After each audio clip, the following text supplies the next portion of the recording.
What up, fight world? It's your boy Ego, and I'm back with some more boxing. Today is Monday, which means Monday Mail Day, and I got a lot of questions. I've been sipping on some wine. Let's get into it. Now, for the Danny Garcia versus Robert Guerrero, a lot of people were asking, like, hey, Ego, why didn't you do a post-fight? And it was because I was covering fights out in Oakland. There was a fight card that a promoter put on. I knew some people on the card. Troy King was there. I got some footage coming up, and that's why I didn't actually watch Garcia-Guerrero until just a minute ago. So there are some Garcia-Guerrero questions in here, but I have updated myself. I DVR'd the fight and watched it. Comes with the territory. I've missed some big fights at times per work. So let's get right into it. I got a lot of questions. I picked a lot. So let's get right into it. First question is from Ali Dago 619. Do you think Danny Garcia should fight the winner of Thurman versus Porter? I wouldn't mind it. I mean, that's a good fight. But I would say, I would rather see Danny Garcia versus Amir Khan. I think a lot has changed since they first fought. And Danny Garcia is only 2 fights into his welterweight career. Amir Khan, I believe, is 3 fights into his welterweight career. So it's an interesting fight. And based on their history together, it would probably be a little bit bigger than the Thurman Porter. I think Amir Khan, he's just been around a little bit longer, a big name. They have what happened in the first fight. Since then, Amir Khan has switched to Virgil Hunter. He has a new trainer. And he's unbeaten, if I'm not mistaken, with Virgil Hunter. But he hasn't faced a puncher like a Danny Garcia. So it's just a lot has changed. Danny Garcia moved up. They both moved from 140. What happened at 140 was 140. So I'd be anxious to see that again. And I think it's big business too. So all around, it makes sense to me. So I would rather see that. If not, then of course I would like to see a Thurman Porter winner fight a guy like Danny Garcia. Next question is from MJ Martinez. And just so you know, I hit a thumb up on all the questions that I'm going to be answering. MJ Martinez said, okay, Ego, the fuck was Floyd thinking when he told Guerrero that he won? Laughing my ass off. I gave Guerrero 2 or 3 rounds the most. How did you score the fight? Again, I didn't see the fight live because I was actually covering the Bay Area fight. And I read a lot. And a lot of, like, most people don't know shit about boxing. I'm not saying this about Floyd because clearly he knows about boxing because he's what he is in the sport. So I'm not talking about him, but I'm talking about what I was reading on Twitter and on my Instagram. People were saying stuff all around. I thought Danny Garcia clearly won the fight. I think it was a game performance by Guerrero, but he always gives a game performance. And I think he looked better than what he did in the Errol Martinez fight. He looked gassed. He looked like he was out on his feet. Looked like he took Errol Martinez lightly and paid the price. You know what I'm saying? So it wasn't a performance where Guerrero just got shit on and like he just looked horrific and you're like, oh, you must retire. He didn't get knocked down or knocked out. So I thought it was kind of a saving grace type of performance that Guerrero needed because after the Keith Thurman loss and then getting dropped by Errol Martinez, and a lot of people thought he lost that fight, he needed something strong. And he fought like, you know what I mean? He fought like a warrior, but I thought he clearly lost the fight. And I'm from the Bay Area, just like Robert Guerrero, and I have no bias. I don't have to sugarcoat it or switch it. So, again, I don't know what Floyd was talking about. Maybe because he's fought Guerrero, so he was just kind of leaning more towards him. I don't know. You know Floyd. Floyd sometimes he'll be looking at sports bets in the middle, like on his iPad, and like, oh, yeah, I got a bet on the Patriots versus the Broncos. You know what I'm saying? So he might have been sidetracked or something. But, I mean, I don't see why people are proclaiming that Guerrero and Guerrero himself were saying that he won the fight. I thought Danny Garcia clearly won. It was competitive, but Guerrero, you look at it like this. Look at whatever, like Guerrero's best rounds were probably the first 3 rounds, and the 12th round, I gave it to him. I gave him the 12th round, but somewhere, pick rounds 1, 2, or 3, or the 12th round. Those were probably his best rounds, right? And you look at his best round versus like a Danny Garcia's best round, which was round 6, and tell me what was more impressive. And even the rounds, maybe not round 1, but rounds like 2 and 3 and such, a lot of those rounds were very competitive, very close, where Danny Garcia, he wasn't maybe as busy, kind of got a slow start, but he was still landing some heavier bombs that looked like they had more impact. So you have to judge boxing how you see it, and it's effective aggression. Robert Guerrero was aggressive, but he was also paying for it. He was also getting picked off and bombed on with the right hand. So I don't know what Floyd was, why he thought Guerrero. Like I said, the thing I could think of is probably because he fought Guerrero, but I thought Garcia clearly won the fight. It was a game, spirited effort. They both let it all hang out, no homo, in the 12th round, and it is what it is. But I thought Garcia And I was actually, to be honest, I was impressed with Garcia. Coming off the Paulie Malignaggi victory and Peterson and Herrera, those types of fights, I wasn't really impressed with how Garcia had been looking. And I actually thought he boxed pretty well. He was moving in and out. He showed a little, like, some footwork and different, like, chinks in his armor. Well, not chinks, that's not the right word. Different like tools in his tool shed that he hadn't previously showed. Like, he showed more of a boxer puncher IQ. You know what I mean? And a lot of people say he was a club fighter, a wild. Like, don't get me wrong, some of his punches in the beginning, especially first 3 rounds while I was getting comfortable, his punches were really wide.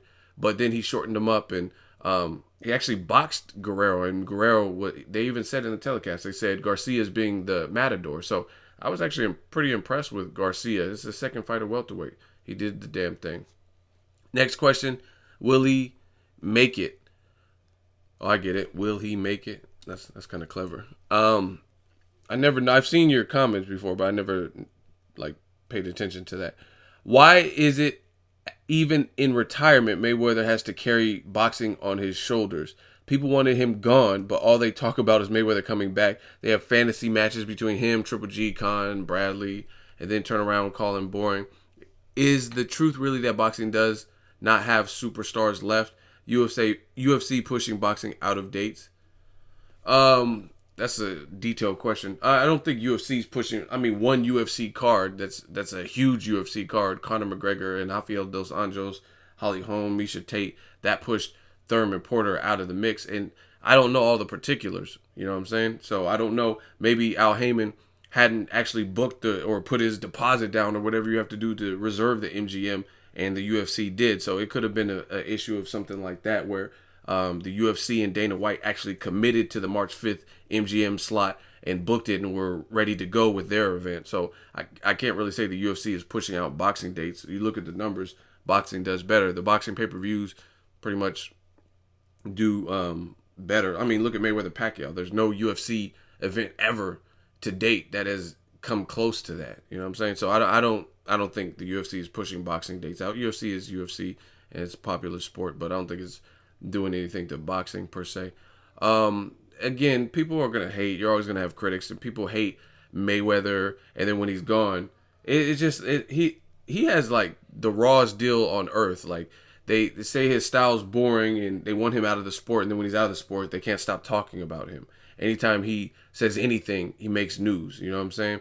Or they say he has no legs. Oh, Mayweather sucks. He has no legs. He's old and shot. His legs are gone. And then they accuse him of running. So it's always kind of that double standard and stuff that doesn't even make sense when it comes to Floyd Mayweather. Like he has no legs. You think his legs are shot, but you're also saying he's running. You know what I'm saying? They say they want him gone, but they can't stop talking about him. Oscar De La Hoya is writing Dear John letters to, oh, Mayweather, you need to retire. Retire, Mayweather. Stay retired. He's gone. Why? Like, if you hate him so much, he's that bad for boxing. Why are you going to make headlines by talking about the man? Just have him stay gone. So it's always kind of a catch-22 when it comes to Floyd Mayweather. People say they want him gone, but then they won't stop talking about him. Or they say he has no legs and he's a runner. Like, stuff like that doesn't even make sense. It doesn't even add up. How do you run if you have no legs? You think someone's legs are shot, but then you accuse them of running the very next fight versus Canelo or Pacquiao or whatever. So a lot of this stuff doesn't make sense. Mayweather's retired. He's been staying true to that. He hasn't really done any interviews that I've seen where he said for sure I'm coming back or whatever, and they still talk about him. So it just lets you know exactly how big he is in the sport and what he's given to the boxing game. The fantasy matches, just because he's undefeated and what he is, he's hard to beat. So obviously people are going to pit him against other people. And your last question, the boxing doesn't have any superstars. Maybe not at the moment. Like Cotto's and Pacquiao's and whatnot are kind of fading. Like Cotto just lost to Canelo. Pacquiao lost to Mayweather. He's fighting Bradley, a fight a lot of people don't want to see. So yeah, the big pay-per-view era is probably not the same, but I think there'll be more future stars. They just have to make the right matches and whatnot. Next question from ERISLANDY, LARA, Schools Triple G. Why does Ego have the best boxing channel? Hey, I do what I can do when I can do it. I just try to give it my honest assessment. Like even my predictions. Like you listen to my predictions, I try to give the people a fair shake. Some people just say, oh, Mayweather gets knocked out in round 1 or Pacquiao's getting stopped. You know what I'm saying? Like, it's like, how many times has this guy stopped a person? How many times has Pacquiao been stopped? You know what I'm saying? Like, people just say random fanatical things, and I try my best to separate raw emotion from the boxing game, because this is the sweet science. But thank you for saying that I had a good boxing channel. Next question is from Saddam Nazar. Why did so many boxers attend the Garcia fight? Hey, Al Heyman's doing it. PBC, he put it in a hot venue like the Staples Center where the Lakers play. It's in Los Angeles. It's not far from Vegas, so if you live in Vegas, you can make the trek down to Los Angeles. If you live in Los Angeles, which has a high population, you can go. You live in Anaheim, you live up where I'm at in the Bay Area. It's all relative traveling distance. Like, people from Gilroy, where Robert Guerrero is from, can make the trek down to Staples Center. It's not too far. You know what I'm saying? So he's putting on good events, big events. He had a good card, good undercard. So that's why I think so many people attended. The location being one, that's a very powerful tool. Where you put it, like even Shawn Porter versus Thurman. I don't know why they're doing it in Connecticut. I think that's like, I mean, no disrespect. I know some people in Connecticut, but it just doesn't seem the most popping place for them. Like, Keith Thurman from Florida, Shawn Porter's from Ohio. You know what I'm saying? So it's like none of their people necessarily can make it. You know what I'm saying? Like large drones of people. I don't know. It just seems like a weird location. But the Staples Center, you had a Mexican American versus a Puerto Rican American at the Staples Center. So naturally, it's going to do good. And it's a PBC event. And it was the first event on Fox, so people probably wanted to check it out, see what it's all about, something to do. Next question is from Julio C. What are your thoughts on Garcia-Guerrero? You didn't make a post-fight video. Was Garcia exposed? Now, I already kind of answered this question, why I didn't make it. I was covering another fight in the Bay Area, doing my civil duty, if you will. Definitely don't think Garcia. I don't see it. Like, there's terms in boxing that get overused and thrown about so much. How does the winner get exposed? Like, when he clearly won. Like, I don't understand that. If anything, he got exposed when he fought Herrera or maybe even a Peterson. But Guerrero, to me, didn't do as good as them guys. Like, he started off strong, very aggressive, but he didn't make those the necessary adjustments throughout the fight. And about round 6, Danny Garcia started coming for his head, coming strong, landing some big bombs. So I don't think he got exposed. I think a lot of people hate Garcia for whatever reason, but he certainly didn't get exposed because he won and he landed the bigger shots and probably the higher CompuBox landed percentage of power shots. So no, I don't think he got exposed. Next question is from Tito Nunez. Do you believe Danny's power is carried up to 147? Yeah, I think he's still strong. Like, there's a difference between being strong and being, like, powerful. I think Danny Garcia has power, but I also think he's strong. I don't think you're just going to get in there and just muscle him around and move him around like a ragdoll him. That's one thing. So I think he's strong in general, and I think he has, like, good pop, good power. Garcia's tough. And people, there's another question I've seen on here, so I'll elaborate on that. But Guerrero's never been stopped. He's fought Keith Thurman, who definitely has power. And he's fought a sharpshooter like Mayweather, who was just hitting him at will. He's been in there with Orlando Salido in the light division. None of these dudes have stopped him. And Orlando Salido was on steroids or whatever. He tested positive for PEDs. So none of these guys have stopped Guerrero. So, I mean, a lot of people are acting like questioning Danny Garcia's power. But name a person who has stopped Guerrero, and then you can make the assumption or whatever that Garcia's power hasn't carried up. Like, if you don't stop a guy who everyone else is stopping, that's one thing. But if you don't stop the guy that nobody else has stopped, then it is what it is. Keith Thurman has fought at 152 before, right? And he had a stoppage up there against Carlos Quintana. And Keith Thurman he knocked him down, hurt him bad. Guerrero had his best round the very next round after being dropped in Florida. And I didn't think Guerrero was going to get up, to be honest. And Guerrero had his best round immediately after. So the motherfucker's tough. So I do think Garcia's power carried up. I think Guerrero is just spirited. He's game. He's an old school fighter in terms of how tough he is. He's a warrior. He's valiant. So that's why he didn't go down. But not everyone's going to eat them shots. Paulie Malignaggi certainly didn't. That was Danny Garcia's first fight at 147. And Paulie Malignaggi just didn't walk through shots and do nothing. And Malignaggi, that's the thing about it. People sleep on it. I don't know about after the Porter loss, but Malignaggi actually had a good chin. You know what I'm saying? So, it is what it is. I think his power carried up. Where does Robert Guerrero go from here? Or from A? Where y'all got to work on the spelling. Where Robert Guerrero goes from here? Um, it's gonna be hard to be honest to climb back to the top of the mountain in terms of world championship status because he had a unification fight with Floyd. He came up short. He fought Keith Thurman and could have got his interim belt, came up short, and then now Danny Garcia for the WBC belt came up short. So it's gonna be hard to work your way back into the world championship status. But there's other good fights. He can have a Berto rematch. I would love to see Guerrero versus Victor Ortiz, a fight with Robert Guerrero, Josito Lopez. I think those would be guys that he should probably face and maybe stay away from, at least for the next couple of fights. The Errol Spences, the Keith Thurmans, the guys like Kell Brook, the guys that have been looking like top dogs in the division. You know what I'm saying? Because it's just, I mean, that'd be bad for his career. So I think there's some good fights out there for him still. Maybe even an Aaron Martinez rematch or a Chris Algieri or something. There's some options for him. But I don't think he should fight the next fight, the top dogs in the division.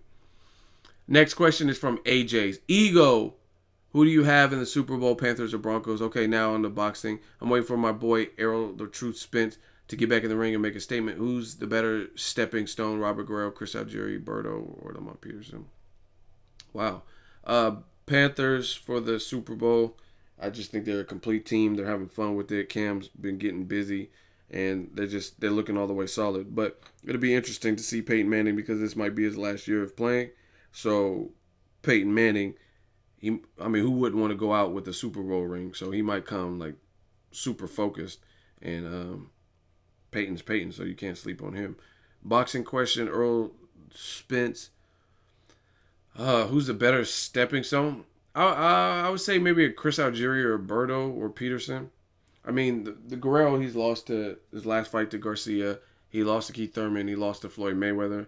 Berto has a couple losses too, but he's only been stopped once.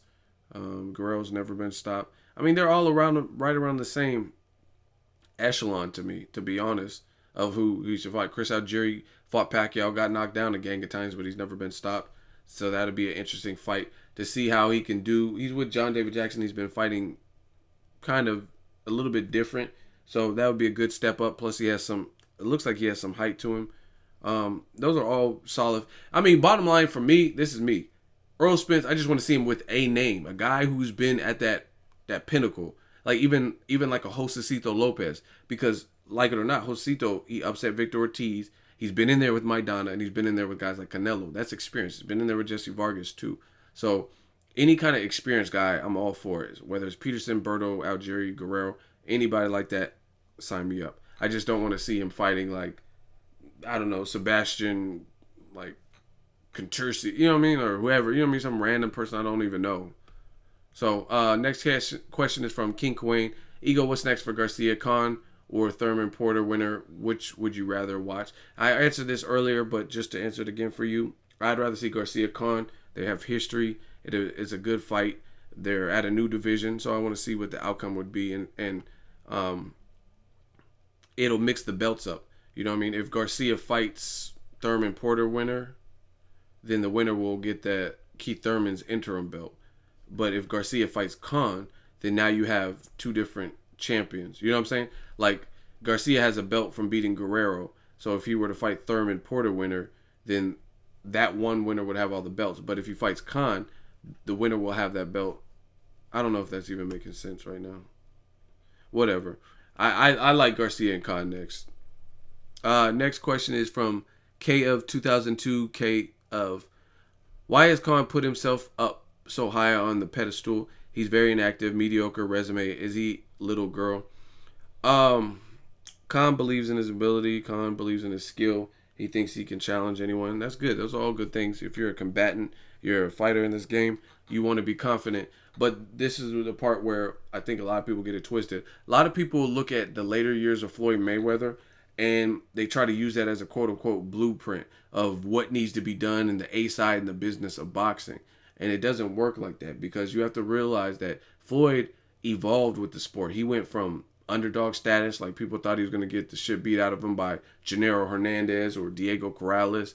They're like, oh, he's not ready for fucking Corrales. He's a knockout artist. He's 6 feet tall. etc.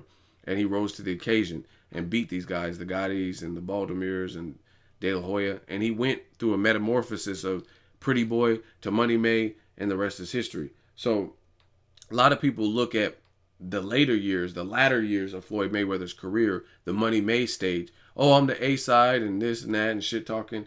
And they kind of use that as the blueprint to run with. Without you can't, without Pretty Boy Floyd, there would be no Money May, if you will, right?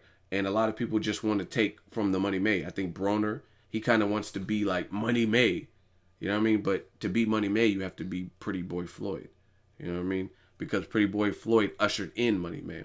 And I think Khan's kind of doing that with the, I'm the A side and Kell Brook has to fight these people. It's about the best fighting the best. And you have, your resume is not anywhere near a Bradley. I mean, because Bradley's been in there with Pacquiao 2 times. He's about to go in there with Bradley or Pacquiao a 3rd time. Pacquiao's a legend. You know what I mean? Not to mention Nate Campbell and Diego Chavez and Lamont Peterson, Devin Alexander. I mean, and these are the prime Devin Alexander. I think Bradley was the first to beat Alexander, if I'm not mistaken, or Peterson. You know what I'm saying? So this was the prime version of these fighters, like when they were like hot and possibly undefeated and stuff like that. So Khan just needs to just take himself off the shelf and stop waiting for a big fight. If you fight the right types of fight, little fights or whatever, then the big fights will come. Look at Maidana. Perfect example. A guy you beat. Khan beat Maidana, and Maidana went on to get 2 Floyd paydays. And it's just because he was fighting the guys like Jesus Soto Caras and knocking them out. He was fighting guys like Josecito Lopez and put on action fights in California or whatever. Then he beat up on Broner. And he fought the right types of fights, and he landed the Floyd Mayweather gig. You know what I'm saying? He 2 of them. And the second one only came because he did so good in the first one.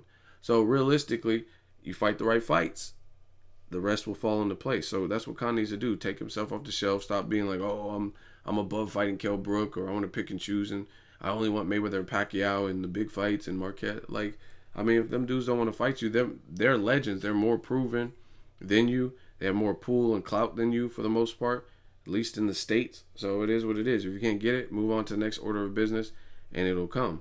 Next question is from Winked Boy. First of all, thanks for the great content. As far as your eyes can see, how do you see a match between Errol Spence and Shawn Porter, if that can be made? I'm rocking with Errol Spence.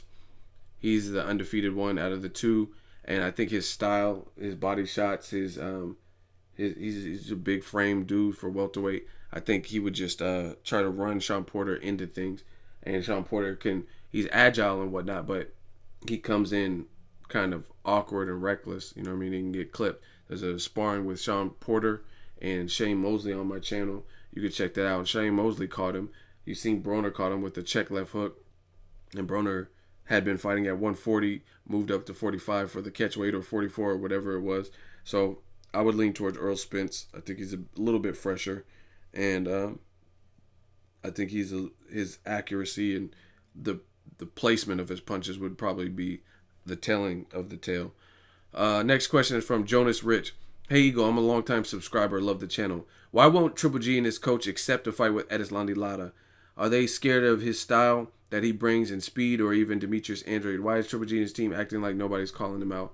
You got to ask Triple G's team that. I can't really explain it. I'm a supporter of Triple G fighting anybody of note. A guy with some momentum, a guy with some solid wins, big fight experience, power, speed, athleticism, those types of things. I don't want to see a 80-1 underdog. You know what I mean? Just a good level opponent. ERISLANDY Lara is that he comes from a decorated Cuban amateur program. He's a southpaw, and his left hand is vicious. And it's starting to seem like Team Triple G doesn't want to fight people with similar decorated amateur backgrounds. Like, Triple G has 350 amateur fights or whatever, and ERISLANDY Lara has a good amateur fight pedigree with wins over guys like Demetrius Android. Demetrius Android has a Olympic pedigree. James DeGale has an Olympic gold medal. He medaled for Britain, and these are all guys that have pretty much called him out. Now, I don't know about Android, but definitely Lara and DeGale and Ward, who's another, the last gold medalist for the Olympics for men, and I haven't. It's like quite as church mouse when it comes to guys with similar amateur backgrounds. Two guys have gold medals, DeGale and Ward, and I haven't really heard anything like, man, sign me up. Same thing with Laura. Like, I heard them talk about it, but they were kind of like, oh, we fight our loyalties for HBO and blah, blah, blah. So, I mean, it's that time. We want to see, or I'm going to speak for the people that I've talked to. A lot of boxing fans want to see Triple G fight somebody of the caliber. Carl Froch even. Anybody like that. Now, you can say, oh, Carl Froch ran off into retirement, but the fact is the fact. And we still got to see him fight those types of people. Somehow he has to lasso them in and get them into the ring. Otherwise, you can't get full credit. The next question is from M1H Jan. Can you explain why Robert Guerrero was seen by people as a cherry pick and why it ended up as a real tough fight in reality? Most motherfuckers don't know shit about boxing. I told people Guerrero Garcia was going to be a competitive fight. Period. I told people that. And you go check my old videos. It's on here. And the reason is, a lot of people have hatred for certain fighters, so they think with emotion. They hate Danny Garcia or whatever, because I see people put cherries under his page and stuff, so they don't think with common sense. They think with emotion. Oh, it's going to be boring. And I mean, not to mention Guerrero, another thing that made it worse is he was coming off a rocky performance against Errol Martinez. But one thing that I noticed why people are so off oftentimes is people don't realize how much the statement styles make fights is applicable in the world of boxing. Garcia is a slower mover, and he's more of a counterpuncher, timing counterpuncher. He's not an all up in your chest, nonstop pressure fighter like Errol Martinez, who loves to be on the inside and throws a volume of punches and is just going to chunk them with you on the inside and make it a sweltering, like, nonstop frenetic paced type of fight. So just with that difference right there, I didn't think Garcia Guerrero would be the same as Martinez.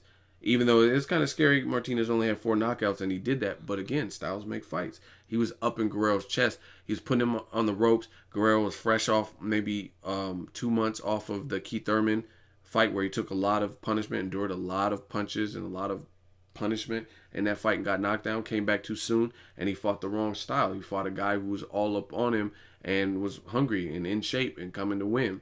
And that was a bad look. Danny Garcia is more of a slower counterpuncher, so he's not just going to rip a million punches on the inside and never take a step back and like mug you. I mean, Errol Martinez had a brilliant game plan versus Guerrero. He fought kind of like Guerrero fought Berto, gave him no space.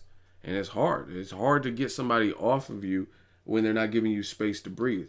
But that's not really Garcia's makeup. So that's why I think a lot of people said it was a cherry pick, because they start comparing dumbass fights that have nothing to do with it, where the fighters aren't even similar stylistically, and they just assume that, you know what I mean? It's just like, look at Chris Algieri versus Amir Khan versus Devin Alexander. Amir Khan was blitzing Devin Alexander, who's a southpaw and a slick boxer. But you have to understand, Amir Khan always pretty much does well with southpaws. And the other thing, he does well with boxers. But with Chris Algieri, for the first time in his career, he stopped really being a boxer and he mixed it up a little bit more. And he was fighting like a brawler slash boxer, you know what I'm saying? And he was providing a different level of pressure. Amir Khan struggles with pressure. Look at the Maidana fights. Look at there's other fights where he was like being pressured. Lamont Peterson was making a dog fight. Danny Garcia, he struggles with pressure fighters and like big punchers. And Danny Garcia was a big puncher. But that's what happened in the Algieri fight, is because Algieri came with a different style. Styles make fights. That's why people thought it was a cherry pick, though, to answer your question with Garcia Guerrero. Next question is from Keith Mathis, One Fresh to Death. Ego, what do you think of Robert Guerrero accusing Danny of running because he chose not to just stand still and allow Robert to bully him the way Berto did? I feel this needs to be addressed. People use the word running in the wrong way. I mean, this is boxing. Your opponent's job is not to make your job easy. And if you're the best, you should be able to adapt to any style by moving, is not running. I mean, you kind of answered the question in your own paragraph where you wrote, it is that. Like Pac said, it is that. It is that. Moving is part of boxing. Lateral movement. You're not supposed to stand there and be a heavy bag for somebody and just allow them to to do what works for them. That's stupid. Make it easy for me. You know what I mean? I know there's this chick that cuts my hair. She's a barber or whatever. And sometimes when I'm waiting for my haircut, let's say she's cutting a little kid. And little kids, if you know, some little kids don't like getting their haircuts. They're crying. They're moving their head. They're brats. You know what I mean? They're annoying. They're short. You know what I'm saying? So their head doesn't really reach a level, so you have to put them on the little boosty platform. But the point being, if you're a barber, oh well, that's what you have to deal with. If you have to deal with a kid that needs a nap and they're moving and squirming and crying, that comes with the territory as a barber. If somebody's balding, if somebody has a rough grade of hair or hair that's just growing from different directions, those are things you have to deal with as a barber. Like, it just comes with the territory. People don't all have the same grade of hair. People don't have the same length of hair. They don't have the same personality. Some people's breath stinks. You know what I mean? Those are things you have to deal with as a barber. And in the world of boxing, it is no different. You're going to have to deal with people who are more athletic. Some people are faster. Some people hit harder. Some people have better chins. If you're a power puncher and you're fighting a guy with a granite chin, you might get discouraged. Like, damn, I'm hitting him with heat and he's not going anywhere. That's what you have to deal with as a combatant, as a fighter. So I don't agree with Ruben or whatever, this running thing. It's like starting to become a trend. If you don't get knocked out, you lost because the person ran or something. Like Canelo said Floyd ran. Ruben said Floyd ran. You know what I'm saying? Nobody's trying to hear that. If you had, like, what's the saying? Shame on me, or fool me once, shame on me. Fool me twice, shame on you, or whatever the saying is. That's what it is. So Ruben Guerrero said Mayweather fought him and ran. Right? Then they called Keith Thurman run time, and they were saying he was going to run. And you lost to both of those. So by the third time where you're fighting Danny Garcia, wouldn't you have some type of game plan for the quote-unquote runners at that point? You know what I mean? How many times do you have to get burned? How many times do you have to face a runner to not come equipped? So it just sounds real weak when people keep saying this running thing in boxing. Oh, he ran. Same thing with Canelo. People, oh, Lara was running. Okay, but you just fought Mayweather, who you said was running, even though he wasn't, but you said he was running. And now you fought Lara, so you should be used to runners by now. You should have a dominant performance because you're used to the runner style and you've come equipped and you know what he's going to bring to the table. Don't you guys watch tape? You know what I mean? I know stuff about fighters before they fight a lot of times. So the running shit just sounds real weak. Like, you're in a confined space. You got to make it happen for yourself, period. Next question is from Jack C3D. Please give your thoughts on Robert Guerrero thinking he won the fight against Danny Garcia. Thanks. Love the channel. Appreciate the love and support. I kind of addressed this earlier. I don't think he won it. I don't know why he thought he won it. He started off strong, didn't make the adjustments. The sixth round came. Danny Garcia started blitzing him, hitting him with some big shots, pot-shotting him, he felt more comfortable, more relaxed, letting his hands go a little bit more. So I don't have him winning. That's his opinion. And, I mean, he's at a point in his career where his last two fights, people thought he lost both of them. He lost to Keith Thurman for sure. And then a lot of people, the consensus was that he lost to Aaron Martinez. So he probably knows he's in a bad position. And the fact that he didn't get knocked out or knocked down, it's his way of, like, saving face. You know what I mean? It's just like Jesse Vargas. Jesse Vargas was getting blasted by Timothy Bradley for 11 rounds. And then they had that freak accident where the referee called a premature halt to the bout and a premature stoppage. So that's like a little bit of a saving grace for Jesse Vargas. Now he can say, oh, what if I had him hurt bad? I landed that big punch, that money shot, and Bradley was hurt, and I didn't get my full 6 remaining seconds to finish him off. I would have finished him, yeah. You know what I'm saying? It's kind of the same for Guerrero. He didn't get knocked down. He didn't get knocked out. It was a fun fight. It was a competitive fight. He still kept bringing it. So that's it. That's his little bit of saving grace. Like, it wasn't a bad performance. He had a game, spirit, and effort, but I just didn't see him winning in it. Next question is from My Name. Do you ever get tired of the casual boxing fan pull shit from their ass on every fight? I did initially, but at this point, when you're at this level, you just kind of tune it out. Because if I talk to 10 people, there's a good percentage of those 10 that don't know shit about boxing, that leave these outlandish, emotional comments that are based on personal taste, tribalism, race, and different things like that. So I kind of tuned it out at this point. Next question is from Shady Slim. Do you think Garcia will vacate his title or fight his mandatory Amir Khan? Now, I've seen your comments before, and you're clearly a Amir Khan supporter. Like, it sounds like you're a big fan. You're always pro Amir Khan in the comments.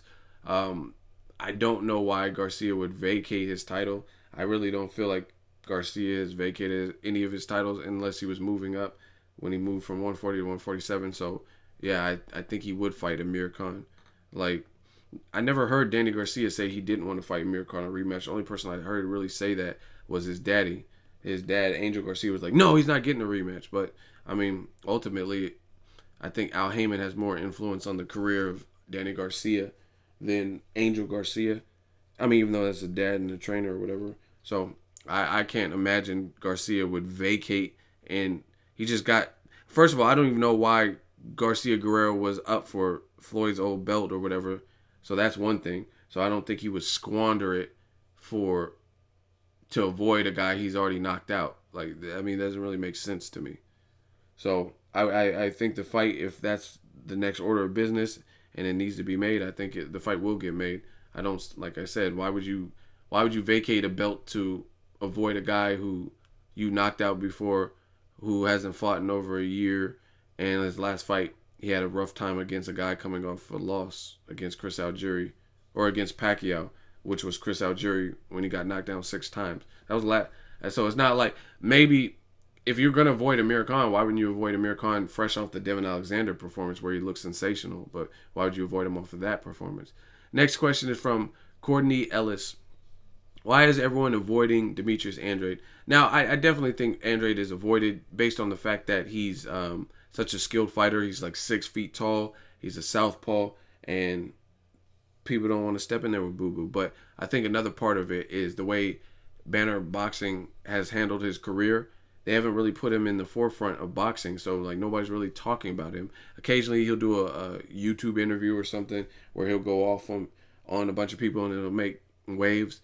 But the way he's being managed and promoted, it's kind of easy to avoid him. As bad as that sounds, it's kind of true. You have to market yourself. Like Broner, he has a mouthpiece, so he's always stays in the spotlight kind of. But with Demetrius Android, he has a mouthpiece, but he'll disappear for long spurts of time, and no one's really talking about him. Or he was supposed to fight Charlo, and then the fight fell apart. So I think portion of it's how he's being handled. He just has to get back into like some more high-profile events, main events, HBO, Showtime, anything, PBC, whatever he can do. He needs to get back in the spotlight. Next question is from Fresh Prince of LB. What do you think of a rematch between Berto and Guerrero? I think it's a solid idea. And I kind of said that earlier. I think Guerrero needs to fight that type of person. Like a guy who's, Berto's off a loss to Mayweather. They would match up well with each other based on their styles. And I think it'll be a fun fight. And I don't think either guy needs to. I mean, we've seen Berto versus Mayweather. We've seen Guerrero versus Danny Garcia and Keith Thurman. So I don't think either guy at this point is really at the level where they should be fighting the top 3 guys at welterweight at this point. You know what I'm saying? So if anything, if they want that in the future, they should fight each other maybe in a rematch and work back up to that. Next question is from Amin Badoum. Wilder versus Povetkin, who wins? Again, with my prediction, and I guess that's the last question. With my prediction, I try to keep it real as possible. I would rock with Wilder. Povetkin definitely has a shot in there. My predictions aren't all crazy like, oh, Povetkin will knock him out in the first second and the first round and all that dumb shit that some people say. I would rock with Wilder, I think, based on his frame and his power. Because Wilder, he fought, what's the name? Mauricio or Watch, whatever it is, Amirish Watch, or I forgot how to say his name. But anyway, that guy's like 6'7", Deontay Wilder's height. Not athletic at all. And Povetkin, he didn't look as sensational. I think he got a 12th round stoppage. It wasn't as convincing. It wasn't like the Mike Perez stoppage in the first round. You know what I mean? And I watched that fight. See, that's what I'm saying. I study my sport. I study my craft. And that the Povetkin versus Watch fight, it took some adjustments in the first round. And Watch is not a guy who has menacing power like Deontay Wilder. And again, the biggest thing is he's a big dude. He's 6'7", but he looks like awkward and uncoordinated. Deontay Wilder's athletic, so I would lean towards Wilder on that fight. Again, it's a I would say probably a 60-40 fight. I don't think it's like a walk in the park. But a lot of people are going to compare dumb shit like Szpilka versus Povetkin. But the thing is, Povetkin has more power than Szpilka, I would say. But what Szpilka was doing, he's a southpaw. To my knowledge, Povetkin isn't. That's one big fact that influences the fight. A lot of righties have a hard time fighting southpaws, especially at heavyweight. There's not that many southpaw heavyweights. Name, off the top of your head, name the southpaw heavyweights, like the famous of all time southpaw heavyweights. Off the top of your head, you guys leave in the comment section, right? There's not that many. I think out of all divisions, heavyweight has the fewest amount of southpaws, right? Like even at welterweight, you look at Robert Guerreros, the southpaw, Errol Spence Jr., Manny Pacquiao. I just thought of 3 at welterweight. Now name 3 southpaws at heavyweight, right? And this is off the top of the head, folks. So that's one thing that you have to take into mind. Szpilka was a southpaw. Another thing, he had a good trainer. I'm not saying Povetkin doesn't have a good trainer, but you have to put it all into the pot and then mix it up and then determine. That's how I do. You know what I mean? That's why my predictions are usually, a lot of them come true. You know what I mean? Because I try to look at all the factors. Southpaw has something to do with it. Other thing is, I think Szpilka, he lost weight and he's more gamey. He moves more. He's more fidgety than I've ever seen Povetkin. He was using a lot of head movement. I've never seen Povetkin use that much head movement. So again, before people start trying to blast me in the comments like I don't know shit about boxing, you have to put it all in perspective. Povetkin's a good fighter. If he cracks Deontay Wilder, he could seriously hurt him and end things. But he has to get in close enough to do that. If you're fighting a guy 6'4", you know what I mean? Like when he fought Hasim Rockman or somebody who's right around your height or shorter, to get the trajectory to land those punches is different than hitting a motherfucker who's 6'7", and that's just the fact of the matter. So I think Wilder being athletic, I think he would try to fight it at range, and I don't think Povetkin will be able to get in on the inside as much as Szpilka, because Szpilka is so crafty. He was crafty in there. He was squirrely. He was fidgety. He was doing head movement, coming in at angles. So again, some people compare dumb shit that has nothing to do with it. That's why I would lean towards Deontay Wilder. And I hope the fight's made. If I'm wrong, I'm wrong. But I'm rocking with Wilder. Let me know what you guys think of this week's Monday Mail Day. I try to get to a lot of questions. Make sure you hit the subscribe button, the like button. As always, hate, comment, and subscribe. Till next video is Ego signing off. So if you enjoyed this video and want more content like this on the channel, you can show your appreciation by going to the PayPal donate button or the YouTube support button. And you can donate any amount that you feel is equivalent to the value of this video. Much more to come. Thank you guys for your support. Boxing Ego, the future of boxing.